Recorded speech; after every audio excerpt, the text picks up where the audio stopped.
अर्थव्यवस्था का क्षेत्र क्या है? तो अर्थव्यवस्था, जहां भी अर्थव्यवस्था आएगा इसका मतलब है पैसा। पैसा जहां भी अर्थव्यवस्था आएगा इसका मतलब पैसा। क्लियर है कि नहीं? और क्षेत्रक मतलब कि जहां जहां से पैसा आएगा उसको क्षेत्रक बोलेंगे। तो जहां से क्या आएगा?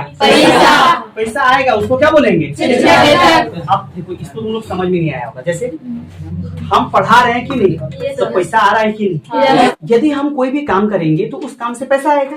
अब कहाँ पे काम कर रहे हैं ज्यादा इंपॉर्टेंट है। जैसे हम पढ़ा रहे हैं, तो पढ़ा रहे तुम सेवा दे रहे हैं कि नहीं? तो मेरा सेवा क्षेत्रक हो गया, मेरा सेवा क्षेत्र से हम आ गए। जैसे कोई आदमी जाके यदि खेत में हल जोत रहा है तो क्या उसको पैसा मिलेगा कि नहीं? उसको भी मिलता है। अनाज होता है तो अनाज से उसको भी पैसा आता है कि नहीं? तो इसका मतलब वो भी कहीं काम कर रहा है जहाँ से पैसा आ रहा है। तो दुनिया में कोई भी आदमी कहीं भी काम करे और जहां से पैसा आए उसी को क्या बोलते हैं? क्षेत्र। क्या बोलते हैं? तो आर्थिक गतिविधि में, इकोनॉमिक सेक्टर में आदमी जहां काम करता है और काम करने के बाद जहां से उसको धन या पैसा मिलता है वही क्षेत्रक कहलाता है। क्या कहलाता है? क्षेत्रक। मतलब अब यदि कोई आदमी कहीं भी जाके काम करेगा तो उसको पैसा आएगा कि नहीं आएगा? मछली पालेगा, पैसा आएगा कि नहीं? वो भी क्षेत्रक है।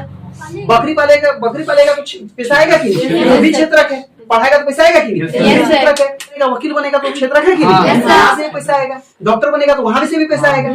तो हर जगह से पैसा आएगा। तो जहां से पैसा आएगा उसी को क्या बोलते हैं? क्षेत्रक। अब सवाल उठता है क्षेत्रक होता कितना है? तो ध्यान से समझना।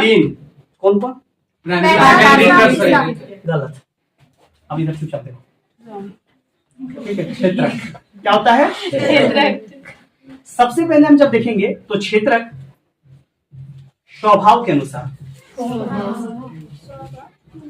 ठीक है, किसके अनुसार? स्वभाव के अनुसार। ठीक है। दूसरा टाइप होता है शर्त के अनुसार। अब खुशबू को लग रहा है थोड़ा अलग पढ़ाना है ना खुशबू। इसके बाद तीसरा एक होता है स्वामित्व के आधार पे। किसके आधार पे? स्वामित्व के आधार पे। हमको एक बार पढ़ाना है तो उसके बाद तुम लोग को कहीं डाउट नहीं होगा। ठीक है। तो क्षेत्रक तीन होता है। सबसे पहले होता है स्वभाव, फिर होता है शर्त, फिर होता है स्वामित्व। क्लियर है कि नहीं? स्वभाव के अनुसार, स्वभाव मतलब होता है किससे काम कर रहे हैं। जैसे मान लीजिए कोई खेती कर रहा है तो ये प्रकृति से, नेचर से रिलेटेड है कि नहीं? प्रकृति से रिलेटेड काम कीजिएगा। जैसे मान लीजिए कोई फैक्ट्री में काम कर रहा है तो उद्योग है कि नहीं? तो ये उद्योग से रिलेटेड है। कोई सामान बना रहा है उद्योग से। मान लीजिए कोई पढ़ा रहा है, कोई सेवा दे रहा है, ठीक है, तो सेवा से हो गया। कोई दुकानदार है, दुकान, तो दुकानदार किस में आएगा? सेवा में आएगा। क्योंकि तो सेवा दे रहा है ना। सामान तुमको दे रहा है, ले लो, क्या चाहिए? कुरकुरे लो 5 टकी। क्लियर है कि नहीं? तो सेवा। तो ध्यान समझना, तो सेवा के आधार पे, स्वभाव के आधार पे, किसके आधार पे? स्वभाव के आधार पे क्षेत्रक 3 प्रकार का होता है। स्वभाव के आधार पे क्षेत्रक 3। सबसे पहला जो होता है इसको बोलते हैं प्राथमिक क्षेत्रक। क्या बोलते हैं? प्राथमिक क्षेत्रक। ध्यान समझना। दूसरा जो होता है इसको बोलते हैं द्वितीयक क्षेत्रक। क्या बोलते हैं? द्वितीयक क्षेत्रक। और तीसरा जो होता है तृतीयक क्षेत्रक। तो 3 तरह का क्षेत्र हो गया, प्राथमिक, द्वितीयक और तृतीयक। प्राइमरी, सेकेंडरी और टर्सरी। प्राथमिक क्षेत्रक वैसे क्षेत्र को बोलते हैं जो प्रकृति से रिलेटेड है। किससे रिलेटेड है? प्रकृति मतलब नेचर से रिलेटेड, जिसमें हम लोग कृषि आते हैं। क्या आता है? कृषि। इसमें पशुपालन आ जाएगा। क्या आ जाएगा? पशुपालन। इसमें खनन आ जाएगा। खनन माने कोयला वगैरह पड़ेंगे कि नहीं? अच्छा समझो, कोयला, जैसे कोयला बनता कैसे तुमको पता होगा। बहुत साल पहले लकड़ी दब गया था धरती के अंदर और वही चेंज हो गया कोयला में। और जो छोटा जीव जंतु जो जब गया था, समुद्री जीव, वो सब चेंज हो गया किसमें? पेट्रोल में। तो क्या जो जीव जंतु से प्रकृति से चेंज हुआ, प्रकृति से मिला, क्या वो प्राथमिक क्षेत्र में आएगा कि नहीं? तो प्राथमिक क्षेत्र में हमेशा क्या आता है? प्रकृति आता है, कृषि आता है, मुर्गी आता है, कुकुट पालन होता है, कुकुर पालन आता है, सियार पालन आता है, भेड़ पालन होता है, जितना पालन सब ढुका दो कहाँ लिख के? तो जब ये खनन से रिलेटेड है, धरती से रिलेटेड, उसको कहाँ ढुका दो? कहाँ ढुका दो? कोई दिक्कत यहाँ तक? तो आप पूछ रहे हैं कृषि किस में आएगा? प्राथमिक क्षेत्र में। भैंस पालन किस में आएगा? मुर्गी पालन किस में आएगा? बतख पालन किस में आएगा? कुकुर पालन किस में आएगा? सियार पालन किस में आएगा? घोड़ा पालन किस में आएगा? कौन पालन कर दो ना प्राथमिक क्षेत्र में, पूछताछ दो लिख के। क्लियर है कि नहीं? समझ में आ रहा लॉजिक? अब बताओ, मम्मी पापा अपना बच्चा को पालती है, कौन क्षेत्र में आएगा? एक पैसा मिलता है क्या? नहीं है। तो क्षेत्र में कैसे कर दी इसको? जिससे पैसा मिलता है उसी को जिससे पैसा मिलता है उसी को क्षेत्र में रखेगी। क्लियर है कि नहीं? यदि हम तुमको काम पढ़ा रहे हैं और हमको यदि पैसा नहीं मिल रहा तो हम क्षेत्र में आएंगे नहीं। पैसा नहीं कमा रहे, इकोनॉमिक्स में मेरा वैल्यू ही नहीं है। इकोनॉमिक्स में वैल्यू किसका है? जो पैसा कमा रहा है। क्लियर बात है। इकोनॉमिक्स में वैल्यू किसका है? अब ध्यान समझना, द्वितीय क्षेत्र में आता है फैक्ट्री। क्या आता है? फैक्ट्री। उद्योग आता है, या इसमें निर्माण आता है। कोई भी चीज का हम लोग बनाएंगे तो, या विनिर्माण, उसको रिफैक्टरिंग करेंगे तो, है ना, ये सारा चीज आएगा। तो उद्योग, निर्माण, विनिर्माण किसमें आएगा? निर्माण, विनिर्माण, उद्योग, निर्माण, विनिर्माण, उद्योग। और जितना भी सेवा से रिलेटेड चीज आएगा, जितना भी सेवा करेगा, सब आएगा तृतीय। क्या आएगा? Master, DJ master, light master, driver, वो सेवा कर रहा है कि नहीं? गोड़ दबाने वाला। हाँ, और यदि गोड़ दबाने का पैसा नहीं मिल रहा तो इकोनॉमिक्स में उसका वैल्यू नहीं है, याद रखना। क्लियर है कि नहीं? अच्छा, डॉक्टर, पुलिस, बैंक मैनेजर। सबसे पहले हम जब भी बात करेंगे सेवा, क्या बात करेंगे? सेवा। या किसी का मदद करेगा, सेवा के अलावा क्या होगा?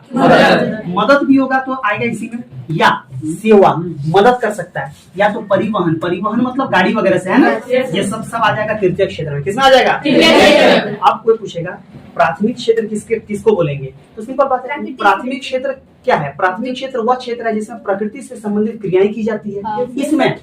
इसमें प्रकृति, कृषि, पशुपालन, खनन आदि आता है। क्लियर है कि नहीं? द्वितीय क्षेत्र किसे कहते हैं? उद्योग। हाँ, निर्माण, उद्योग से संबंधित क्षेत्र को द्वितीय क्षेत्र कहते हैं। तृतीय क्षेत्र किसे होते हैं? सेवा, मदद या परिवहन के क्षेत्र को तृतीय क्षेत्र कहते हैं। कोई दिक्कत यहाँ तक? क्या तुमसे क्वेश्चन पूछा जाए? Are you ready? इसी से बनेगा, ठीक है। कोयला कोड़ना कौन क्षेत्र? प्राथमिक। तो एक साथ बोलो, कोयला कोड़ना, गन्ना उगाना,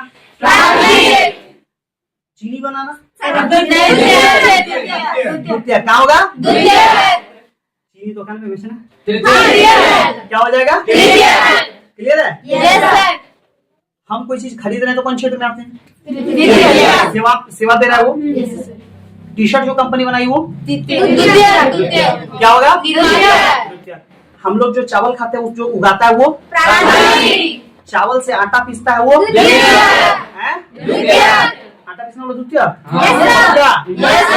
ठीक है, तुम लोग इतना बड़ा बोल रहे, हम गलत बोल सकते हैं, मतलब सही है।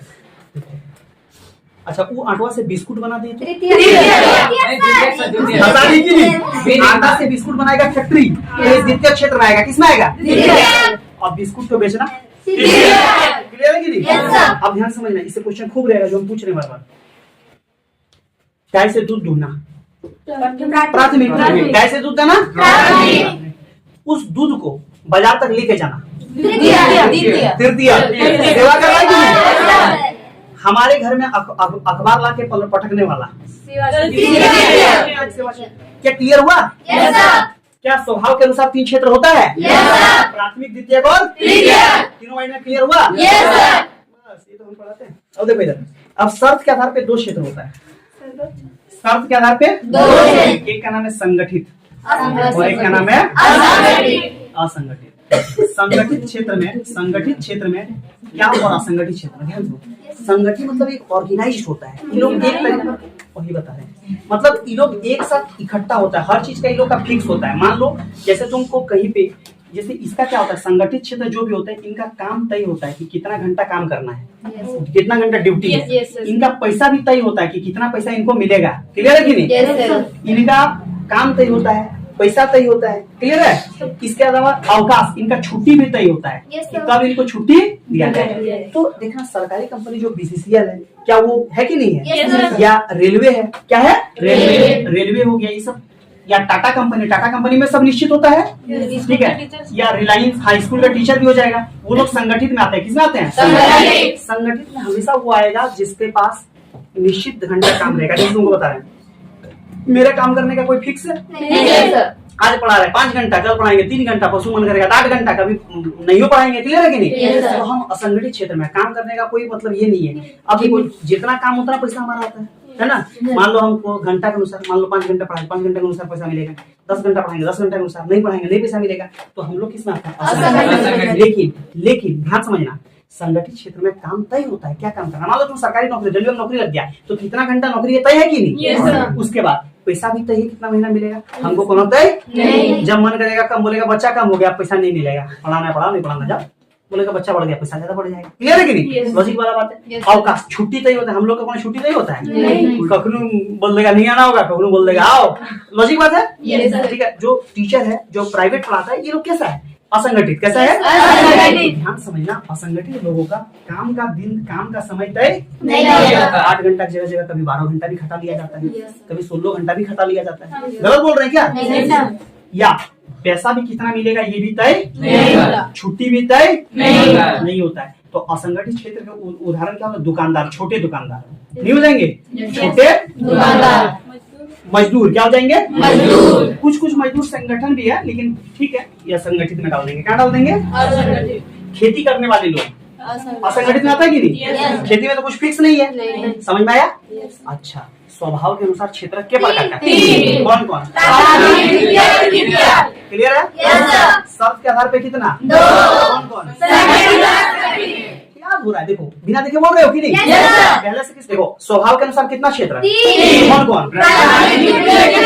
शर्त के आधार पे कितना? कौन कौन? क्लियर है? अब स्वामित्व देखो, स्वामित्व मतलब क्या होता है? मालिक। क्या होता है? मालिक। अच्छा, मालिक। अब देखो, जिसका मालिक हम हैं तो खुद रहेगा मालिक, तो निजी क्षेत्र। प्राइवेट है, जिसका मालिक सरकार है उसको क्या बोलेंगे? सरकारी, या इसी को बोलते हैं सार्वजनिक। क्या बोलते हैं? सार्वजनिक। या कभी कभी क्या होता है, किसी का मालिक निजी और सरकारी दोनों मिलकर रहता है, ठीक है, तो उसको क्या बोलते हैं? जो दोनों मिलकर रहता है उसको क्या बोलते हैं? समुदाय। संयुक्त। क्या बोलते हैं? संयुक्त। संयुक्त के दोनों का है। कौन कौन? गवर्नमेंट भी मिला है और प्राइवेट भी। क्लियर है कि नहीं? तो क्षेत्र ध्यान समझो, एक बार फिर से समझा देते हैं। दुनिया में जहां से भी हमको पैसा आएगा उसको क्या बोलेंगे? क्षेत्र। क्षेत्र मेनली 3 अलग अलग आधार होता है। स्वभाव के आधार पे क्षेत्र 3 प्रकार का होता है, प्राथमिक, द्वितीयक, तृतीयक। शर्त के आधार पे 2 प्रकार का होता है, संगठित, असंगठित। और स्वामित्व के आधार पे कौन कौन? निजी, सरकारी, संयुक्त। इसलिए देखना, एनसीईआरटी बुक जब तुम खोलेगी तो जो उसका एमसीक्यू आता है, उस एमसीक्यू में एक क्वेश्चन आता है, ठीक है। तुम्हारा क्या क्वेश्चन आएगा हम बता देते हैं। हम क्वेश्चन को यहाँ डाले हुए हैं, शायद डाले हुए हैं। देखो, सार्वजनिक और निजी क्षेत्र आधार पर विभाजित होते हैं। सार्वजनिक और निजी क्षेत्र किस आधार पर विभाजित होते हैं? सार्वजनिक और निजी क्षेत्र किस आधार पर विभाजित होते हैं? स्वामित्व के आधार पर। तो उसमें स्वामित्व वाला ऑप्शन चुने थे, याद है कि नहीं? तो क्यों स्वामित्व वाला चुने थे, आज आंसर मिला। अरे बाकी लोग घपला कर देता है, वो लोग क्या करता है, डायरेक्ट ऐसे शुरू करता है, क्षेत्र के 3 प्रकार, प्राथमिक, द्वितीयक, तृतीयक। पार कर दिया कि नहीं? बच्चा अकबका जाता है। लेकिन अब तुमको कोई पूछेगा कि प्राथमिक, द्वितीयक क्षेत्र, तृतीयक क्षेत्र किस आधार पे चुने जाते हैं? संगठित, असंगठित किस आधार पे? निजी, सार्वजनिक किस आधार पे? अब बताओगे क्या? तो तुमको कोई बोलेगा क्षेत्र 3 प्रकार का होता है, हाँ 3 प्रकार का होता है, लेकिन जैसे बोलेगा प्राथमिक, द्वितीयक, तृतीयक, बोला रुको तुम गड़बड़ा दिया थोड़ा। स्वभाव के अनुसार 3 प्रकार होता है, प्राथमिक, द्वितीयक, तृतीयक। और सुन लो, तुम थोड़ा कम जाता है। शर्त के आधार पे 2, संगठित और स्वामित्व के आधार पे 3, यहाँ तक समझ में आया? हाँ या नहीं? क्लियर हो गया यहाँ तक? जीडीपी ध्यान से समझना है। जी मतलब होता है ग्रॉस, ठीक है। अब ध्यान सुनो, डी मतलब होता है डोमेस्टिक प्रोडक्ट। तुम अभी रिपीट मत करो। पी से होता है प्रोडक्ट। अब ध्यान से समझना, ग्रॉस जहां भी दुनिया में आएगा इसका मतलब सकल। सकल मतलब सब कुछ, ठीक है। डोमेस्टिक मतलब घरेलू, घर के अंदर, ठीक है। प्रोडक्ट मतलब कहाँ जाओ, उत्पाद। मतलब तो सकल, डोमेस्टिक मतलब घरेलू, और प्रोडक्ट मतलब उत्पाद। घर के अंदर जो भी प्रोडक्ट होगा, जो भी उत्पादन होगा, उसी को बोलते हैं सकल घरेलू उत्पाद। ध्यान से समझना, बस 5 मिनट फोकस कर लो, हम इसको समझा देंगे तुमको। मान लो कोई एक देश है, कोई भी देश हो सकता है, कोई भी देश है। इस देश में जितना भी उत्पादन होगा सबको हम लोग बोलेंगे जीडीपी। क्या बोलेंगे? जीडीपी। सपोज दैट, मान लो इस देश में टाटा कंपनी है और टाटा कंपनी उत्पादन की 500 का, कितना की? 500। कोई भी कर सकता है, कोई दिक्कत नहीं है। मान लो श्री श्याम कोचिंग सेंटर उत्पादन किया किसका था? टाटा से उत्पादन मत करा लो। 100 कितना किया? 100। मान लो यहाँ पे रहीम है, ये कमा लिया 10, कितना कमा लिया? 10। मान लो यहाँ सैमसंग कंपनी कमा लिया 50, 200, कितना कमा लिया? 200। मान लो यहाँ पे वीवो कमा लिया 100, कितना कमा लिया? लॉजिकली बात है। अब ध्यान समझना, यदि हम देखो दुनिया में बहुत सारा कंपनी हम समझने के लिए कर रहे हैं ना, ऐसे लिखेंगे तो लाखों करोड़ों कंपनी हो जाएगा। उतना तो हमको शास्त्री बनना है क्या? समझना है सिर्फ। अब जीडीपी होता क्या है? तो अपने देश के सीमा के अंदर, देश के सीमा के अंदर, और टाइम निश्चित रखना 1 वर्ष। कितना याद रखना? 1 वर्ष। 1 वर्ष में, और अंतिम वस्तु का दाम जोड़ेंगे, बीच का नहीं, किसका जोड़ेंगे? ठीक है।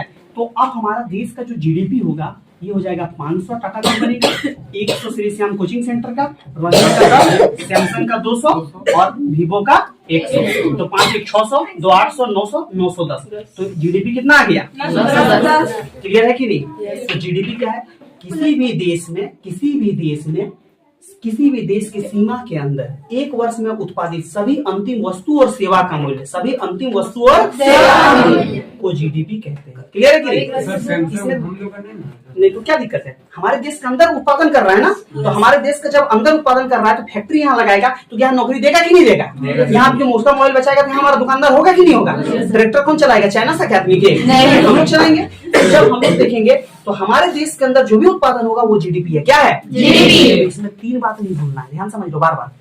सीमा के अंदर, किसके अंदर? सीमा के अंदर। और 1 वर्ष का टाइम है, कितना वर्ष का? 1 वर्ष। और अंतिम वस्तु और सेवा, क्या? अंतिम वस्तु और सेवा। सुन लो, ऑप्शन आएगा बार बार कि इसमें जीडीपी में किसको शामिल किया जाता है, तो जहां पे अंतिम वस्तु और सेवा दिखा है मार देना धड़ से वहीं पे जाके। क्लियर है कि नहीं? बार बार बता रहे हैं, कहाँ पे मारी गया? अंतिम वस्तु और सेवा। 1 साल में जितना भी अंतिम वस्तु और सेवा का मूल्य होगा सबको जोड़ देंगे तो उसको जीडीपी बोलेंगे। ठीक है? कोई कंफ्यूजन? हमको 10th क्लास में जीडीपी इतना ही पढ़ना है। इसके आगे बढ़ोगे तो जीडीपी और क्या होता है, तो एक जीडीपी होता है नॉमिनल जीडीपी, एक होता है रियल जीडीपी। हमें नहीं पढ़ना। क्लियर है कि नहीं? किसी को जानने का ज्यादा इच्छा होगा तो यूट्यूब में जाना हम पढ़ाए हैं इकोनॉमिक्स में जीडीपी। क्या पढ़ाए हैं? उस वीडियो को क्लिक करना, 32 मिनट का वीडियो है, पूरा देखना। कंपटीशन बेस में पढ़ाए थे, देखना पूरा जीडीपी वहां समझ में आ जाएगा। ठीक है? 10th क्लास में हमको इतना ही पढ़ना है। क्लियर है? देखो क्या है बेरोजगारी, ध्यान समझना। यदि किसी व्यक्ति को काम करने की इच्छा है, क्या इच्छा है? काम करने की इच्छा।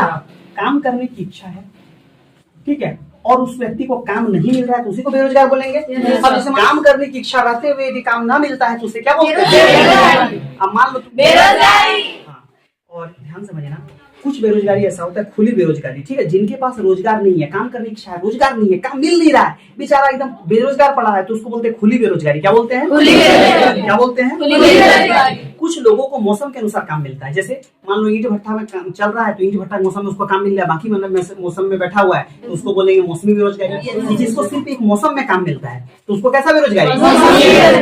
तो एक तो हो जाएगा बेरोजगारी में खुली बेरोजगारी। खुली बेरोजगारी मतलब कभी काम उसको नहीं मिल रहा है, बेकार आदमी है, सॉरी बेकार आदमी नहीं है, काम ही नहीं मिल रहा, क्या करेगा ये, है ना? एक होता है खुली बेरोजगारी के बाद मौसमी बेरोजगारी। ना अकबकाम नहीं, हम है ना बता रहे हैं। मौसमी बेरोजगारी की एक मौसम में यदि काम मिलेगा तो उसको क्या बोलेंगे? मौसम। यदि किसी को सिर्फ एक मौसम में काम मिल रहा है तो उसको मौसमी बेरोजगारी। जैसे हम तुमको बताया कि ईंट भट्टा में सिर्फ काम है तो ईंट भट्टा में सिर्फ देखना, पारने के समय ईंट जब वहां पे पारते हैं तो उसको काम मिलता है, बाकी टाइम वो बेचारा बैठा रहता है तो उसको क्या बोलेंगे? पानी, तो उसको पानी, ठीक है, उसको बोलेंगे मौसमी बेरोजगारी। क्या बोलेंगे? मौसमी बेरोजगारी। इसके अलावा मान लो कभी क्या होता है कि मान लो कोई सब्जी लगा रहा है तो जिस सब्जी का मौसम है जब सब्जी फरा तो ही उसका काम मिला तो उसको भी बोलेंगे मौसमी बेरोजगारी, बाकी टाइम तो काम नहीं मिला। तो 12 महीना जब काम नहीं मिलता, सिर्फ कुछ मौसम में काम मिला, मान लो देखो शादी ब्याह के टाइम में पंडाल वाला को खूब काम मिलता है, बाकी टाइम वो लोग बेचारा गड़बड़ा जाता है तो उसको मौसमी बेरोजगारी बोलेंगे कि मान लो लड़का की शादी हो रहा है, अरबों रुपया खरबों रुपया खर्चा हो रहा है कि पूरा खर्चा होता है, तो पंडाल भी अच्छा बनाता है, पंडाल वाला पूरा खुश हमको पैसा आ रहा है, बाकी टाइम उसको बेरोजगार हो गया कि नहीं? तो सिर्फ पंडाल बनाने वाला बेरोजगार नहीं हुआ, उसका मजदूर भी बेरोजगार हो गया ना, जो पंडाल बनाने के लिए जिसको काम मिल रहा था, दिहाड़ी मजदूर। उसके बाद अलग अलग टाइम में देखना अलग अलग लोगों का काम नहीं मिलता है, सिर्फ कुछ मौसम में ही मिलेगा तो उसको बोलेंगे मौसमी बेरोजगारी। कभी कभी क्या होता है कि यदि एक होता है प्रच्छन्न बेरोजगारी, प्रच्छन्न बेरोजगारी, इसी को बोलते हैं छिपी बेरोजगारी। ये होता क्या प्रच्छन्न बेरोजगारी, छिपी बेरोजगारी? जितना जरूरत है उससे ज्यादा आदमी काम कर रहा है, तो यदि कहीं भी जरूरत से ज्यादा आदमी काम करे तो उसको क्या बोलते हैं?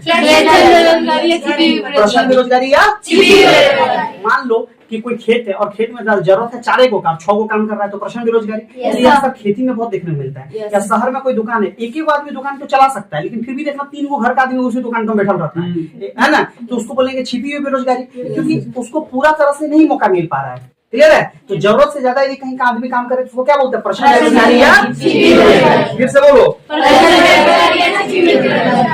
अब ये सुन लो, एग्जाम के लिए JJI है, JJI बोले तो छप जाएगा, जबरदस्त इंपॉर्टेंट। हाँ, कोई दिक्कत यहाँ तक नहीं। जब बेरोजगारी बहुत ज्यादा बढ़ गया तो सरकार जो थी, ठीक है, 2005 में भारत सरकार ने 2005 में भारत सरकार ने एक योजना लाया और उस योजना का नाम है मनरेगा। क्या नाम है? मनरेगा। ठीक है, इस मनरेगा को 2005 में लाया गया है ना। इस योजना क्या था? तो ये योजना था महात्मा गांधी, ठीक है, महात्मा गांधी राष्ट्रीय, ठीक है, महात्मा गांधी राष्ट्रीय ग्रामीण रोजगार योजना, है ना, महात्मा गांधी राष्ट्रीय ग्रामीण योजना, ठीक है। तो इस योजना क्या था? इसको पूरा नाम देखेंगे तो महात्मा गांधी क्या था? महात्मा गांधी राष्ट्रीय ग्रामीण रोजगार गारंटी अधिनियम, ठीक है। कि ये क्या करता है? मनरेगा सब किसी को रोजगार का गारंटी देता है कि हम हर किसी को क्या देंगे? काम देंगे। क्या देंगे? काम। कम से कम एक साल में 100 दिन तो जरूर देंगे। कितना दिन? 100 दिन। तो मनरेगा जो है, नरेगा जो है, ये सबको गारंटी देता है, जिसका भी जॉब कार्ड बना है, कि कम से कम साल में 100 दिन काम जरूर देंगे। देता है कि नहीं देता है? और ये देता है। और यदि काम नहीं दे पाया 100 दिन का, तो ये बेरोजगारी भत्ता देगा, उसके बदले पैसा देगा। क्लियर है कि नहीं? देखो यहाँ समझ में आ गया। प्राथमिक, द्वितीयक और तृतीयक क्षेत्र की गतिविधियां एक दूसरे पर आपस में क्या है? निर्भर है। तीनों क्षेत्र की गतिविधि निर्भर है। जैसे कैसे? मान लो जैसे प्राथमिक क्षेत्र, क्या लेते हैं? प्राथमिक क्षेत्र। ध्यान से समझना इस कॉन्सेप्ट को, ये लिखाए नहीं है लेकिन ये समझ लो ताकि बाद में क्वेश्चन आए तो नहीं छूटे, ठीक है। प्राथमिक, द्वितीयक और तृतीयक। जैसे देखो, यदि प्राथमिक क्षेत्र में हम लोग यदि गन्ना का उत्पादन करते हैं, किसका उत्पादन? गन्ना मैंने कतारी। तो गन्ना यदि रोप दिए खेत में, तो गन्ना से ईख मतलब गन्ना उग गया, बना कतारी बन गया। इस गन्ना को हम लोग लेके जाते हैं द्वितीयक में। कहाँ लेके जाते हैं? द्वितीयक में जब लेके जाते हैं तो इसको बनाया जाता है गुड़। क्या बनाते हैं? और इसी गुड़ से चीनी भी बनता है। क्या बनता है? चीनी। क्या बन गया? चीनी। अब यहाँ से लेने के लिए क्या इसमें ट्रैक्टर का यूज किया? परिवहन का यूज हुआ कि नहीं? तो क्या तीनों क्षेत्र एक दूसरे से संबंधित है कि? तो प्राथमिक, द्वितीयक, तृतीयक क्षेत्र एक दूसरे से कैसे संबंधित है? तो ऐसे लिखना कि प्राथमिक, द्वितीयक तथा तृतीयक क्षेत्रफल परस्पर एक दूसरे से संबंधित है। चूंकि मान लीजिए कि गन्ना का उत्पादन प्राथमिक क्षेत्र के अंतर्गत किया जाता है, उस गन्ना को, ठीक है, उस गन्ना को काटने के बाद परिवहन के द्वारा मिल तक पहुंचाया जाता है, जहां पे उसका रूपांतरण चीनी तथा गुड़ आदि में किया, तो गुड़ तथा चीनी आदि में किया जाता है। जैसे उसको गुड़ तथा चीनी बनाएंगे तो वो द्वितीय क्षेत्र के अंतर्गत आता है, परिवहन जो है वो तृतीय क्षेत्र के अंतर्गत आता है। अतः हम कह सकते हैं कि प्राथमिक क्षेत्र, द्वितीय क्षेत्र और तृतीय क्षेत्र एक दूसरे से संबंधित है। कोई कंफ्यूजन नहीं आता? क्या आप, अब क्वेश्चन पूछ रहे तुमको बताना है, क्या आप मानते हैं कि आर्थिक गतिविधियों का प्राथमिक, द्वितीय और तृतीय क्षेत्र में विभाजन की उपयोगिता है? व्याख्या कीजिए। क्या प्राथमिक, द्वितीय, तृतीय क्षेत्र में बांटना सही बात है? क्यों सही बात है? अगर नहीं बांटेंगे तो सर वस्तुओं का सेपरेट नहीं हो। देखो, जैसे तीनों में बंट गया तो क्या फायदा हुआ? कि प्राथमिक, द्वितीय, तृतीय में बंट गया तो सरकार को नियम बनाने में आसानी हुआ। हुआ कि नहीं हुआ? क्या पता रोजगार की स्थिति को दर्शाता है कि प्राथमिक में कितना काम कर रहा है, द्वितीय में कितना कर रहा है, तृतीय में क्या कर रहा है। क्लियर है कि नहीं? उसके बाद क्या है, लोगों को योगदान जानने के लिए भी ये इंपॉर्टेंट है। तृतीय क्षेत्र अन्य क्षेत्रों से कैसे भिन्न है? क्योंकि दोनों क्षेत्र में वस्तु का उत्पादन हो रहा है और तृतीय क्षेत्र में सेवा हो रहा है। क्लियर है कि नहीं? दोनों क्षेत्र में वस्तु का क्या हो रहा है? उत्पादन। तृतीय क्षेत्र में क्या हो रहा है? क्या तृतीय क्षेत्र में मशीन का जरूरत पड़ेगा? द्वितीय क्षेत्र में पड़ेगा? प्राथमिक क्षेत्र में भी पड़ सकता है, कोई दिक्कत? क्या तृतीय क्षेत्र में मानसिक क्षमता का जरूरत पड़ता है? वही पड़ता है। दिमागी का तो जरूरत है तृतीय। मास्टर दिमागी तो लगाता है, हम क्या ताकत लगा रहे हैं? इसको भटक रहे, पूछ रहे, ऐसा कर रहे हैं, तो नहीं कर रहे। क्या तुमको 2 छप्पड़ मारे अभी तक? तो दिमाग नहीं, ठीक है। प्रच्छन्न बेरोजगारी समझ में आया था? प्रच्छन्न बेरोजगारी कृषि क्षेत्र में होता है। जरूरत से ज्यादा लोग कहीं काम करें तो उसको क्या बोलते हैं? और इसी को बोलते हैं छिपी हुई बेरोजगारी। क्लियर है कि नहीं? चलिए, सार्वजनिक क्षेत्र भी समझा दिया, असंगठित क्षेत्र। अब देखो, असंगठित क्षेत्र में शोषण किया जाता है श्रमिक का। मान लो जैसे तुम प्राइवेट में काम करो, छुट्टी मांगोगे, छुट्टी नहीं देगा, ठीक है। थोड़ा दिन एब्सेंट करोगे, पैसा काट लेगा। अरे करता है कि नहीं करता? तो प्राइवेट में बहुत दिक्कत है ना। इसलिए लोग चाहता है संगठित में जाए। किसमें जाए? सरकारी। असंगठित में नहीं जाए। क्लियर है कि नहीं?